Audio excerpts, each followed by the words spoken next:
Amém. Glória a Deus.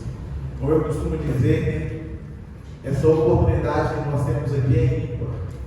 E aquilo que o Senhor quer derramar nas nossas vidas no dia de hoje, pode ser que não mais se repita. Talvez a palavra que o Senhor quer ministrar sobre a sua igreja nessa noite seja única e exclusiva, somente para esse momento. Então que nós possamos estar com os nossos ouvidos abertos e atentos àquilo que o Senhor quer ministrar sobre as nossas vidas. O Senhor tem falado grandemente ao meu coração nos últimos dias sobre a importância da família aqui nessa terra. A família é o primeiro ministério que todos nós devemos exercer diante do Senhor, a partir do momento em que nós a constituímos, ou a partir do momento que nós fazemos parte dela. Porque constitui-se uma família com a união de um homem e uma mulher, mas o fruto dessa união são os filhos, e os filhos não escolheram nascer naquela família, mas eles foram enxertados nela. Então eles também fazem parte daquele plano familiar até que cresçam e constituam suas próprias famílias. E o Senhor tem ministrado grandemente ao meu coração pelo fato de, infelizmente, o que era para ser algo guardado, que era para ser algo cuidado, que era para ser algo valioso, cada dia que passa tem se tornado mais banal. E nós vemos que, infelizmente, a falta da família que estrutura toda uma sociedade tem gerado inúmeros problemas em todas as áreas das nossas vidas. Quando nós paramos e refletimos, falando de forma terrena, de forma mundana, anteriormente, no passado, nós víamos a violência da forma que nós vemos hoje? Reflitam comigo. No passado, não há muito tempo atrás, eu tenho 33 anos de idade, e eu me lembro que na minha infância não era da forma que é hoje. E para as pessoas que são mais vividas, mais experimentadas do que eu, vão lembrar que ainda mais nos seus tempos de criança, as coisas não eram da forma que estão sendo nos dias atuais, com falta de valores morais, éticos, familiares e sociais. E não é à toa que tudo isso tem acontecido. O inimigo, desde o início, começou a trabalhar contra a família. Quando nós vemos lá em Gênesis o que ele fez contra Adão e Eva, já iniciou-se ali um trabalho forte para desestruturar a base que Deus criou, não só para a nossa vida em conjunto como cristãos, mas para toda a nossa sociedade. Porque assim como a violência aumentou, os valores decaíram, tudo isso, se nós formos olhar a fundo, tem a ver com a falta de estrutura familiar. E o Senhor quer nos dar hoje uma receita, que não é simples, mas é possível de ser aplicada, para que nós venhamos suportar todos os ataques do mundo, que tem vindo sim, para destruir as famílias. E nós temos visto que muitas delas têm sucumbido, mas pela falta de conhecimento daquilo que o Senhor já nos ensinou para que ela fosse estruturada, guardada e blindada. O tema da mensagem que o Senhor colocou no meu coração hoje é construa a arca. Eu tenho certeza que todo mundo aqui já ouviu falar da história da Arca de Noé. Todo mundo aqui em algum momento da vida já ouviu falar da Arca de Noé, que está relatado lá no livro de Gênesis, a partir do capítulo 6. Noé foi um homem que foi achado por Deus num tempo em que as coisas estavam exatamente como nos dias de hoje. Corrupção, roubo, assassinatos, falta de moralidade, falta de ética, falta de proximidade com Deus. De tamanha forma que o Senhor olhou e falou assim: eu vou destruir tudo, eu vou acabar com tudo. Mas nesse momento o Senhor olha para a terra e acha graça em um homem. E lá em Gênesis, no capítulo 6, no versículo 5, quem já quiser abrir sua Bíblia conosco aí, Deixa aberto lá o capítulo 6 ainda de Gênesis, porque nós vamos ler mais uma parte do capítulo para que nós entendamos aquilo que o Senhor deve ministrar nas nossas vidas.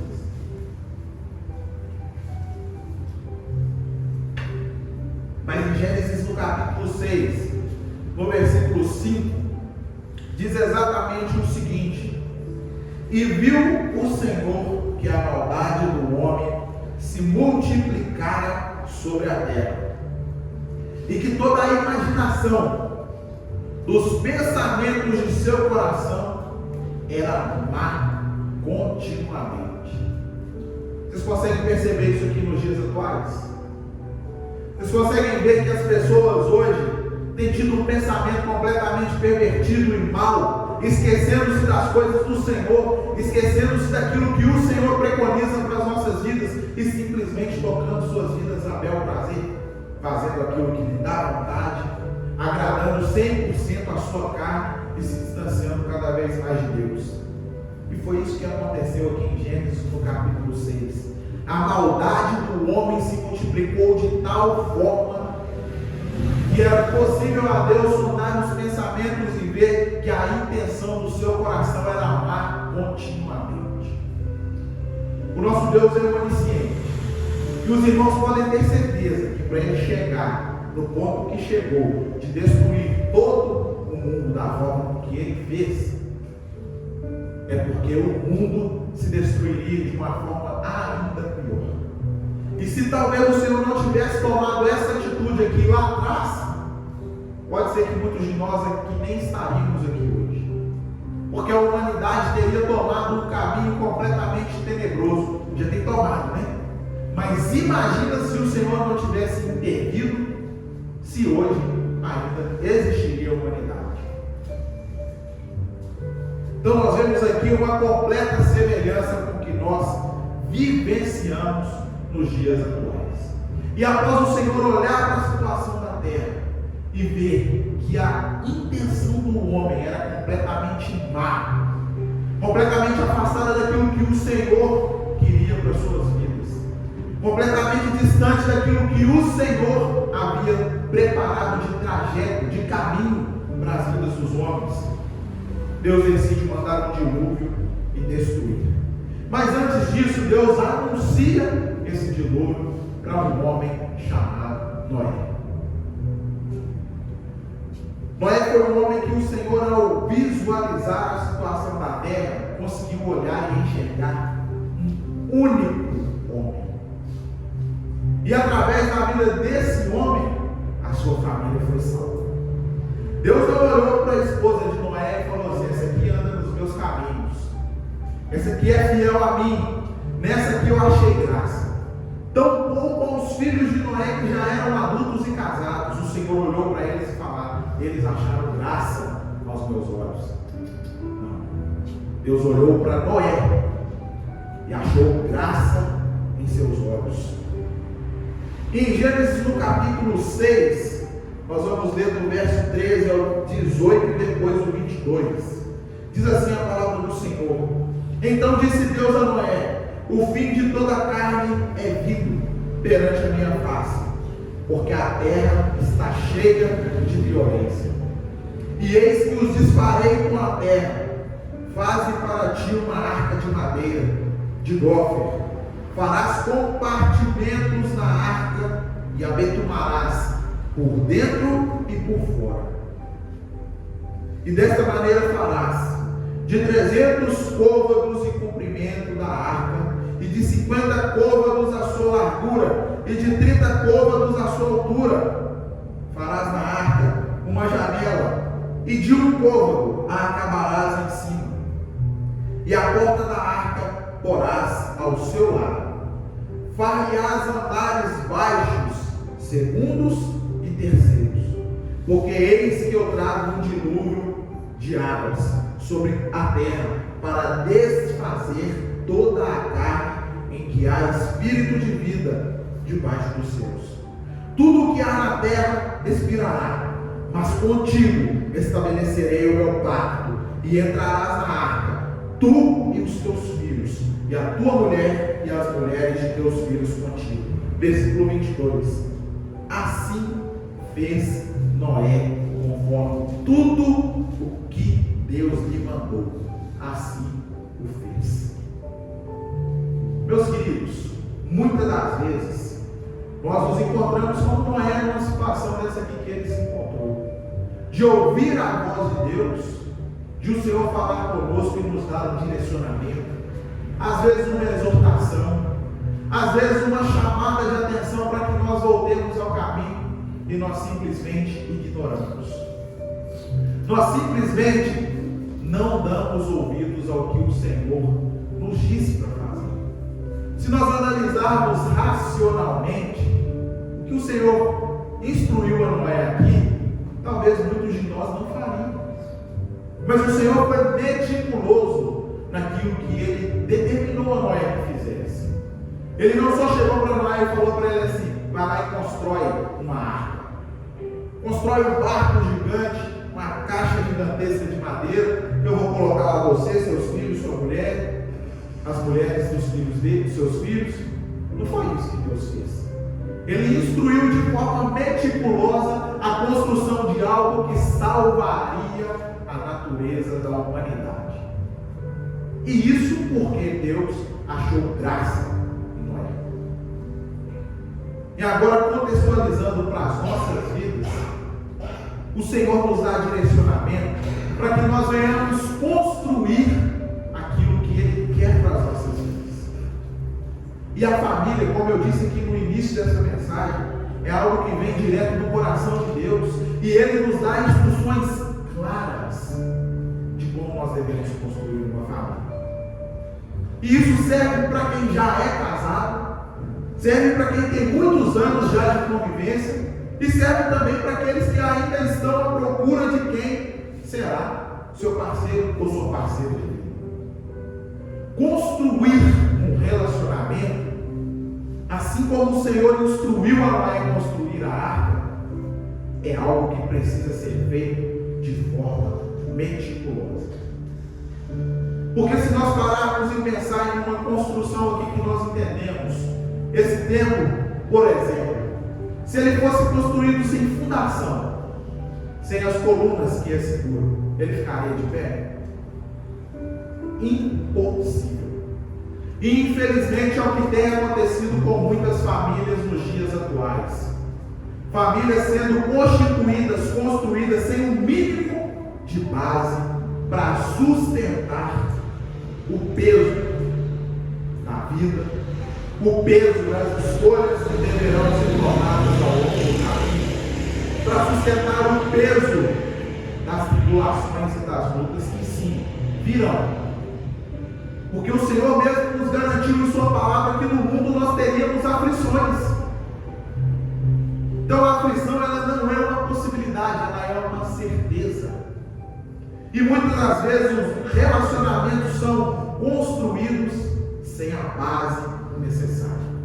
E assim como o Senhor nosso Deus instruiu Noé sobre como ele deveria construir a arca, o Senhor também nos instrui como nós devemos começar um relacionamento, como deve ser constituída a nossa família.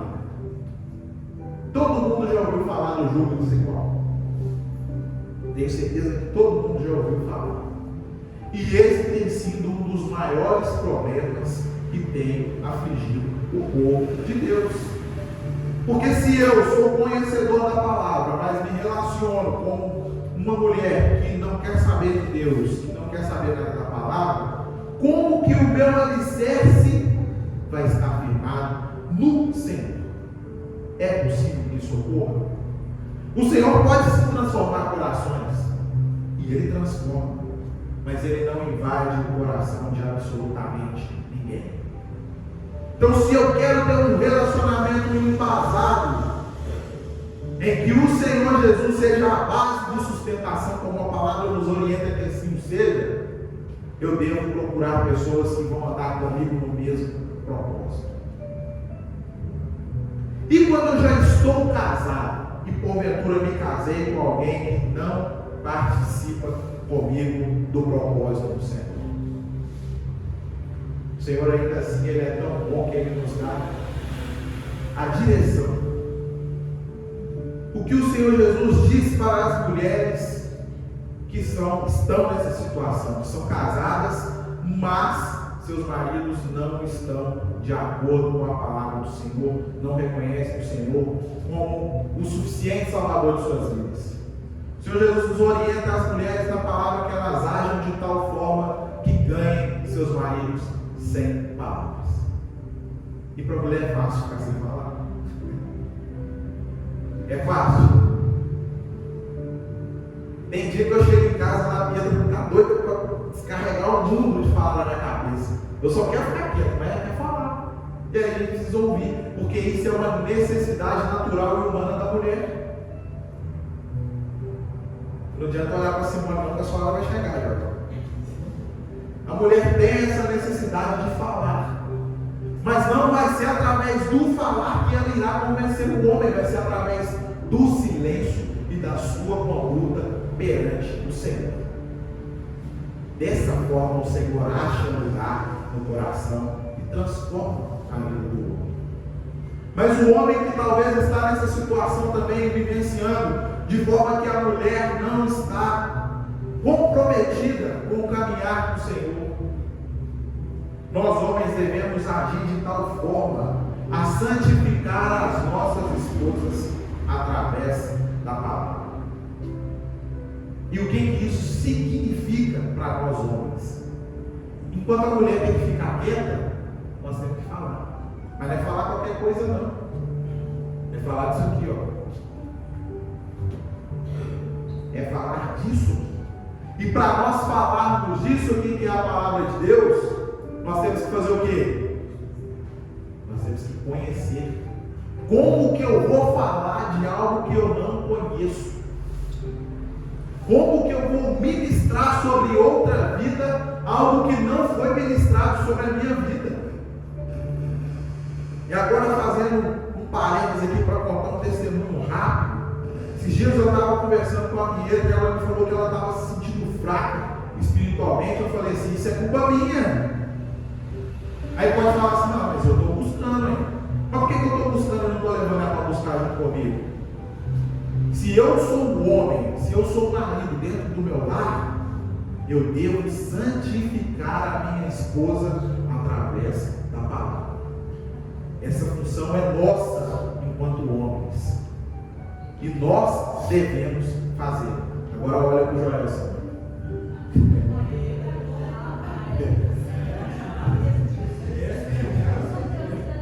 Amém, glória a Deus. Então, meus queridos, tem instrução do Senhor para toda e qualquer situação das nossas vidas. E agora, voltando para a construção da arca, nós entendendo que há o papel de cada um destinado dentro da família. E é de igual forma também o cuidado dos pais com os filhos e dos filhos para com os pais. A palavra orienta aos pais não provocarem a ira dos seus filhos, mas, se for necessário, que os corrija com a vara. Quantos filhos hoje que não está sendo o mínimo corrigido e está aí fazendo o que quer, o que não quer, mandando e desmandando nos pais, porque não há correção, não há ensino, não há exemplo dos pais para com os filhos. E quantos filhos também estão completamente perdidos porque o ensino não tem vindo. Não tem vindo. E também as consequências para os filhos que não ouvem a instrução do pai, que está guiando a vida dele na palavra, também é severo. Porque o Senhor garante promessa para os filhos que obedecem os seus pais no Senhor. Porque às vezes muitas pessoas confundem isso, que o filho deve obedecer cegamente o pai.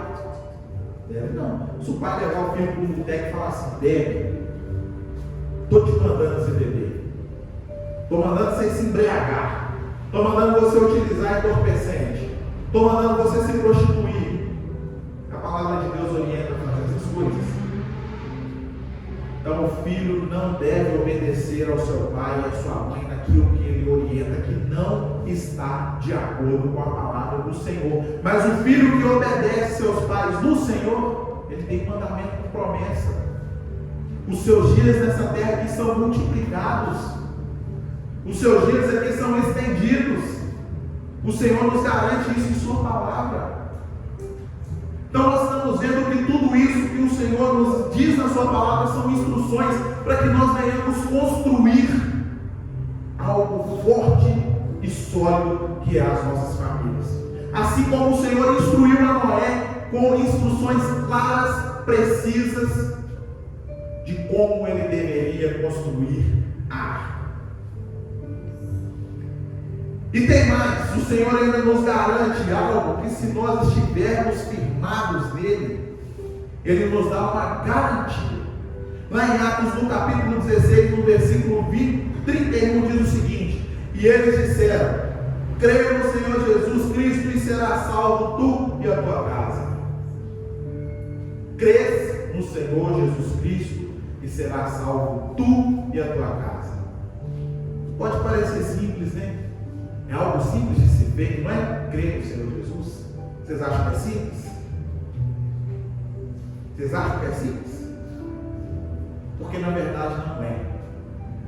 Dizer que crer e crer de verdade são duas coisas completamente diferentes. Porque a nossa boca pode falar algo, mas o nosso coração está completamente contrário àquilo que a nossa boca está falando. Isso que está descrito aqui em Atos, no capítulo 16, no versículo 31, que está dizendo em uma completa harmonia, em que a boca está falando, mas que o coração está transformando o nosso corpo a fazer, a executar, a crer no Senhor, não somente com os nossos lábios, mas com a nossa vida, com as nossas atitudes, com o nosso ser, com o nosso modo de viver, de falar, de pensar e agir, transparecer o Senhor através da nossa face, que Ele seja visto e não nós. Dessa forma nós estamos crendo no Senhor Jesus, e dessa forma a promessa dele, de que a nossa casa seria salva também, nos alcança. E fica esse questionamento para as nossas vidas: nós temos crido e praticado as orientações do Senhor para construir a nossa arca, a arca que protegerá a nossa família dos dilúvios dessa vida terrena. Porque não se enganem, meus queridos, lá no passado foi a água que foi utilizada e destruiu várias vidas, mas no dia de hoje tem diversas situações e circunstâncias que sim, tem sido dilúvios que tem destruído famílias e famílias, tem destruído vidas e vidas, circunstâncias e mais circunstâncias que não têm sido observadas pelo povo de Deus, que tem levado famílias e famílias a serem destruídas pelo pecado, pelas práticas que desagradam a Deus, e pelo simples fato também de a arca não ter sido construída da forma que o Senhor orientou. Se Noé tivesse em um barquinho de pesca, Deus fala para ele o seguinte: vai lá e constrói uma arca dessa forma, com todos os requisitos que eu estou te ordenando. Mas Noé pega e fala assim: ah, não, isso aqui é muito exagerado. Ô Deus, para que eu vou construir um trem desse tamanho? Às vezes nós fazemos isso, né? Deus nos orienta a fazer algo e ele fala: para que eu vou mexer com isso? Do meu jeitinho que vai dar certo. Construir uma arca desse tamanho, eu vou levar de 75 a 100 anos. Segundo historiadores, dizem que foi o tempo que Noé levou para construir a arca. 75 a 100 anos. Fala assim: para que eu vou gastar esse tempo todo? Vou construir esse trem desse tamanho. Todo mundo zombando de mim, falando: você está maluco? Você está construindo isso aí para quê? Vou construir um bote salva-vida. 2 diazinhos eu prego a madeira lá, passo o betume, né? Porque o senhor falou para eu passar betume do lado de dentro e de fora. Mas vou construir um botezinho salva-vida e vai ficar tudo bem. Constrói o bote salva-vida, e aí vem o dilúvio, vai acontecer o tempo com você, com sua família e com o bote salva-vida. E é isso que muitos de nós às vezes têm feito, por ignorar as instruções do Senhor. Estamos levando uma vida desregrada e queremos que a nossa família seja abençoada. Ignoramos as instruções do nosso Deus, mas na hora que o dilúvio vem e faz a gente capotar, afogar, sair nadando sem rumo, ou morrendo afogado, a gente vira para Deus e fala: Deus, por quê? tempestade vem sobre a nossa vida e nós não temos o mínimo de estrutura para suportar, a nossa família sucumbe, a gente vira para Deus: Deus, por quê? Simplesmente porque não ouvimos a instrução para construir a arca. E construímos um bote, e na hora que o dilúvio veio, vai levar embora.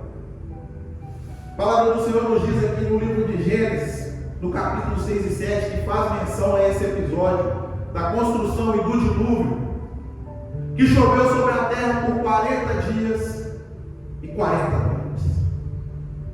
Foi um longo período de prova para Noé e sua família. 40 dias e 40 noites chovendo. Mas vocês acham que eles ficaram dentro da arca 40 dias e 40 noites? Foram 150 dias até que a água baixasse. E aí o Senhor deu todas as instruções para que eles sobrevivessem durante esse tempo. Assim como Ele também nos dá instruções para a nossa família suportar os dias maus, porque sim, eles virão. Isso não é uma possibilidade, é uma certeza. Nós viveremos tribulações sim dentro da nossa família. Nós viveremos sim dificuldades dentro da nossa família. Mas as nossas escolhas farão com que nós consigamos sobressair. Noé e sua família passaram por uma dificuldade muito grande, porque mesmo sendo salvos do dilúvio, estando dentro da arca, imagine ficar 150 dias em um ambiente confinado. Mas às vezes esse tempo de confinamento ele é importante para as nossas vidas. Ele é necessário para as nossas vidas. E às vezes o Senhor permite que nós venhamos com a nossa família ser isolados e viver em um ambiente confinado para que nós sejamos transformados. Noé achou graça aos olhos do Senhor e por isso ele foi salvo e a sua família também. Mas a família dele não havia, o Senhor não havia achado graça em seus olhos sobre a família de Noé. Mas ainda assim, por intermédio de Noé, salvou a vida deles. Que nós possamos ser como Noé e o Senhor achar graça em nós. Que nós possamos nos arrepender das nossas práticas que desagradam a Deus, para que Ele possa nos salvar quando sim o dia não chegar, porque Ele vai chegar. Mas se nós não estivermos firmados nele, andando segundo a rota que Ele colocou para as nossas vidas, não iremos suportar. E imagine comigo se Noé tivesse desprezado as instruções de Deus e construísse a arca do seu jeito. 150 dias de água sobre a terra, essa arca suportaria?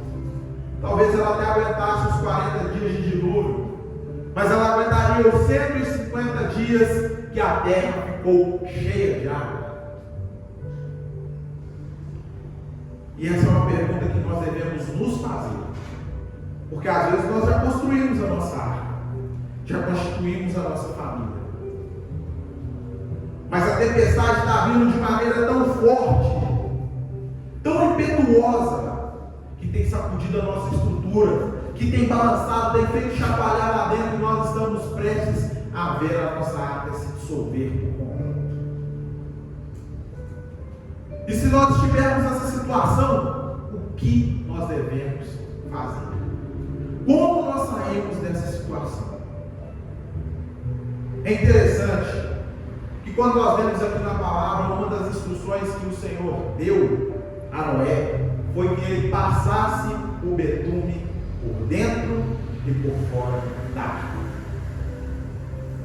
E para quem entende um pouco mais de construção, vai saber que esse betume ele tem um papel importantíssimo quanto à fixação e também para não permitir que a água entrasse dentro da arca. Ele tinha o papel de vedar tanto o exterior quanto o interior da arca.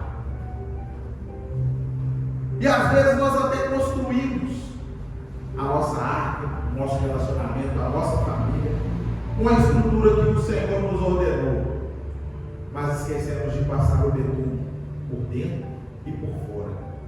E o que seria esse betume nas nossas vidas, na arca que nós construímos no nosso seio familiar? A presença do Senhor, o Espírito Santo. Não adianta absolutamente nada nós construirmos um relacionamento, construirmos uma família de acordo com o que o Senhor nos direcionou a fazer, mas a presença dele não está lá para impermeabilizar tanto a parte de fora quanto a parte de dentro. Porque mesmo que nós venhamos construir da mesma forma que o Senhor nos orientou, mas esqueci somente desse detalhe. Não vou passar o betume, nem do lado de dentro, nem do lado de fora. Não vou convidar o Espírito Santo, não vou buscá-lo para a minha vida, não vou buscar o poder do Senhor, e muito menos ser cheio, não precisa. Eu casei seguindo o que o Senhor preconiza, de forma santa, me guardei para o casamento. Não traio minha esposa, ela também não me trai. Nós temos uma vida que relativamente é boa, dentro dos preceitos do Senhor. Mas se está faltando o Espírito Santo, o barco começa a inundar aos poucos. A falta da vedação vai fazer com que a arca vai sendo molhada, vai sendo molhada, vai sendo molhada, até o momento que você não está nem percebendo, mas aos poucos a água já está passando os seus pés. Dali a pouco ela já está passando os seus joelhos. E quando você assusta, o seu relacionamento, a sua família, a sua arca naufragou. Simplesmente porque você esqueceu de um detalhe importantíssimo, que é a presença do Senhor. E se porventura você começou a construir a sua arca de maneira errada, colocou as tábuas no lugar errado, ao invés de você começar pela fundação, você começou pelo teto, vocês estão me entendendo? Ao invés de se santificar, você já pulou todas as etapas e foi porque era para ser feito somente após ter recebido a bênção do Senhor. Você está condenado eternamente por conta disso? Depende. Sem arrependimento não há perdão de pecados. E o arrependimento ele deve ser genuíno. Nós devemos de fato olhar para o Senhor e falar assim: Deus, eu sei que eu errei, eu me arrependo. Você deve sentir o peso na sua alma, você deve sentir a sua alma amargurada, porque se não for assim, não existe arrependimento. E sem arrependimento não há remissão de pecados. E aquilo que começa errado vai terminar errado se você não mudar a direção, se você não mudar a rota. E isso vai impactar não só a sua vida, mas a vida da sua família. Eu vim de uma linhagem em que a família dos meus pais foram repetindo geração após geração os mesmos erros: traição, adultério, falta de compromisso com Deus, dia após dia, geração após geração, divórcio. E vendo toda essa situação, eu decidi construir a minha arca de maneira diferente. Eu já sei o que deu errado. Eu vou repetir o que deu errado ou eu vou procurar fazer o que é certo? Eu vou seguir as instruções que o Senhor me deu para construir a minha arca de maneira que ela esteja blindada, de maneira que ela esteja guardada, de maneira que o dilúvio possa vir, mas não vai me fazer naufragar, não vai fazer a minha família ser morta, sucumbida, através da força da água, através do impacto do vento, através das circunstâncias desse mundo. Decidi construir minha arca de maneira diferente. E o Senhor nos honra, o Senhor nos guarda, o Senhor nos protege, mas nós decidimos caminhar segundo o direcionamento dele. E se você quer que a sua família também não venha naufragar nas dificuldades dessa vida, nas intempéries que vêm sobre todos nós, o Senhor Jesus está nos instruindo nessa noite. O nosso Deus já tem deixado tudo preparado para nós. Ele já nos ensinou, basta nós querermos obedecer ou não, e nós colheremos o fruto da nossa obediência ou da nossa desobediência. Isso é um fato que nenhum de nós pode negar.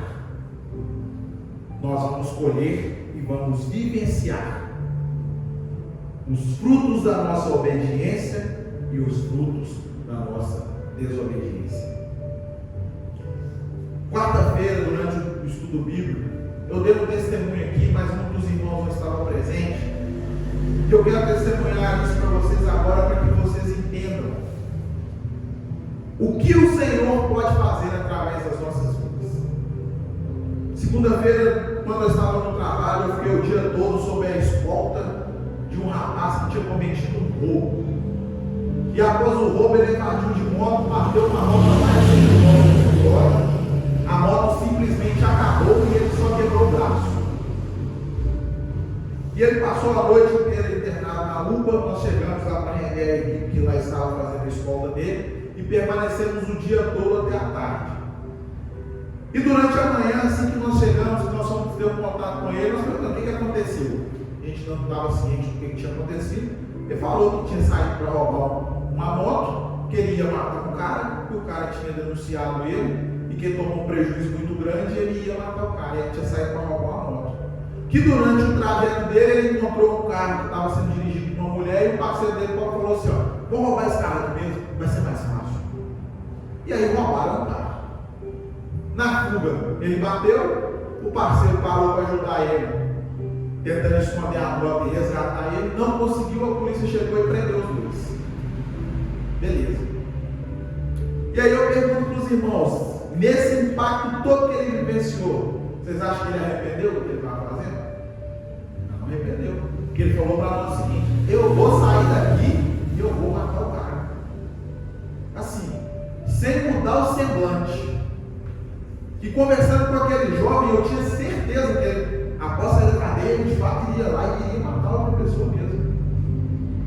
Em um determinado momento, no período do início da tarde, ficamos só eu e ele lá no quarto, o outro militar que estava prometido indo almoçar, e o Senhor me impulsionou a falar algo para ele. Aquele rapaz já é pai de 2 filhos. Tem 2 crianças que já são responsabilidade dele e uma terceira que está vindo a caminho. E o Senhor me tocou para estar liberando uma palavra sobre a vida dele. E aquilo que o Senhor colocou no meu coração para dizer a ele, eu disse. Perguntei a ele: você quer que os seus filhos sigam o mesmo caminho que você está seguindo? Porque se você falar para eles não seguirem, mas o seu exemplo for esse, eles não estão nem aí o que você vai falar. Eles vão seguir o seu exemplo. Ele falou: não quero de jeito nenhum. Eu falei: então se você não quer, você precisa mudar o rumo que a sua vida está tomando. Porque de uma coisa eu tenho certeza: o que aconteceu com você foi um grande livramento. Ele virou para mim e falou assim: pior que eu conheço a palavra. E pior que eu conheço a palavra, mas não estava praticando. E ali naquela conversa o Senhor foi me impulsionando e eu fui falando aquilo que o Senhor colocava no meu coração para dizer a ele. Vou abreviar porque o tempo não me permite. Falei tudo que o Senhor colocou no meu coração para ele. Semeei a palavra que o Senhor havia me determinado a semear e simplesmente descansei. Simplesmente. Deu meu horário de ir embora, chegou outra equipe para nos render.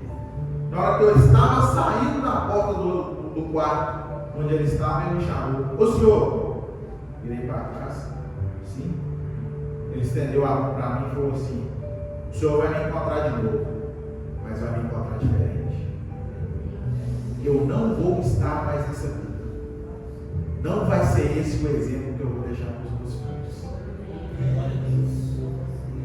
Eu saí de lá quase falando em línguas, dando pirueta.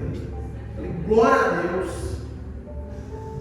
Mas isso porque o Senhor tem nos preparado para que nesses momentos em que crises ocorrem, em que pessoas estão com a família completamente destruída, nós sejamos canal. Eu, Marcos, não teria nada para oferecer para aquele homem e convencer ele do pecado, da justiça e do juízo. Quem pode fazer isso é o Espírito Santo. E isso só ocorre porque dentro do meu lar ele tem legalidade para agir. Porque se ele não tiver legalidade para agir na nossa vida e dentro do nosso lar, aquilo que nós falarmos não produzirá efeito nessa terra e nem na vida de ninguém. Como eu disse no início dessa mensagem, a família é o primeiro ministério que o Senhor constituiu nessa terra e entregou nas mãos de cada um de nós. O que nós temos feito com esse ministério que o Senhor tem nos dado? E para quem ainda não tem esse ministério, mas vai construir, como você está construindo a sua arca?